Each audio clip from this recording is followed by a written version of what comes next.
an eye on your health today. The CDC has issued new guidelines regarding the Zika virus in sexually active couples. Doctors urge women diagnosed with the virus showing symptoms or even just at risk of Zika exposure to wait at least 8 weeks before trying to get pregnant. They say men should wait 6 months before trying to conceive. And if you spend much time outside, you've probably already noticed that mosquito season is upon us. The mild winter has helped keep the pesky bugs alive. Our health expert Dr. Bose sat down with Tatum Gwynn to talk about the risk of Zika virus in West Texas.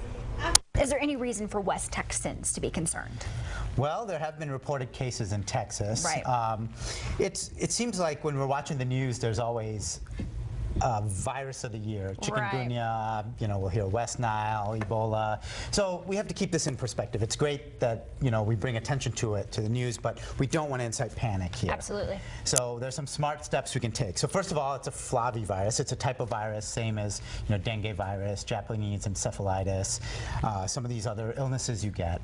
And it's amazing that a small mosquito Can cause such damage. Yeah, it can cause disaster. And the worry with the Zika virus, if you've been paying attention to the news, is that it has been linked to birth defects for women that are pregnant or plan to become pregnant. Correct, correct. So in 2014 in Brazil, for example, there were about 5.7 out of 100,000 births had babies with microcephaly, or a small head. And the next year, in 2015, it was 99.7 out of 100,000 births. Alarming. It's quite an increase. They found in the tissue there was Zika virus. So there's definitely an association, quite possibly a causation from the Zika virus causing that microcephaly. And then it spread, you know, in the southern United States. There's been cases, Puerto Rico, Colombia, certain areas you travel. And at the time of this recording, you know, we have some involvement in Texas, and people are on it. So we need to, you know, people are studying it, people are trying to figure out how to prevent this. But what can you guys do? Absolutely. What's the take home as a doctor in your opinion? So the take home is this: if you're traveling, tell your doctor. If you traveled, tell your doctor.